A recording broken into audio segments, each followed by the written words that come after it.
Grabe talaga itong Lakers coach si JJ Redick, walang sinasayang na oras, pinag-aralan ng laro ng Kings habang nasa car wash bago ang kanilang laban kanina.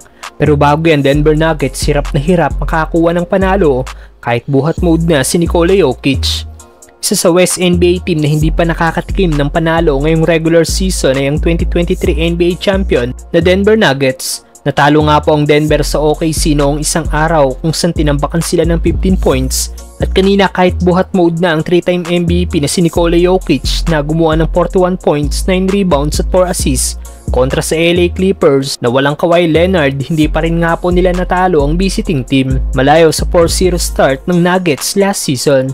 Sa post-game interview ni Jokic kanina, makikita nga po ang pagkainis ng Nuggets big man at sinabing kailangan daw nilang lahat maglaro ng mas better para manalo.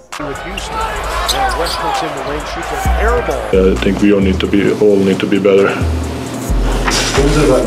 Okay naman ang laro ng first 5 ng Denver, ang problema lang ang kanila mga bench player na hindi nagko-contribute.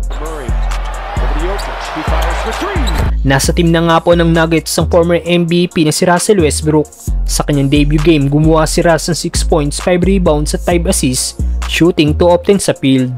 At kanina, laban sa LA Clippers, muntik na magkardio si Brody dahil sa paglalaro niya ng 19 minutes, wala nga po ito ni isang tira na naipasok sa kanyang siyam na attempt.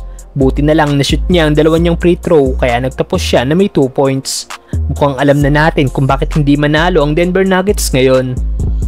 Samantalang grabe talaga ang Lakers coach si JJ Redick, walang sinasayang na oras, pinag-aaralan ng laro ng kalaban kahit nasa car wash. Still undefeated nga pong Lakers ngayong season na may 3-0 record.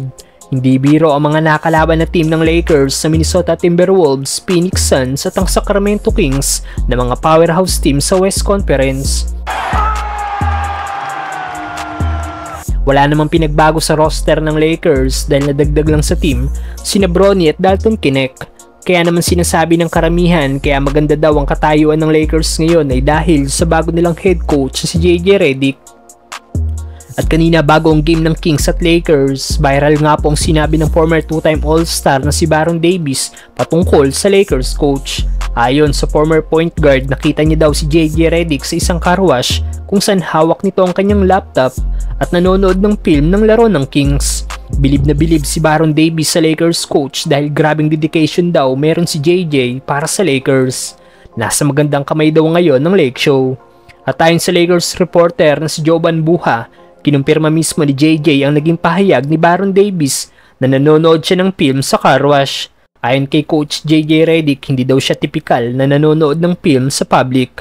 Pero dahil sa back-to-back game ng Lakers at may laro ng basketball ang kanyang mga anak, kailangan niya daw humanap ng oras para mapanood ang defensive film ng Sacramento Kings. Worth it naman ang ginawang ito ni Coach JJ Redick dahil nakuha ng Lakers ang panalo kanina.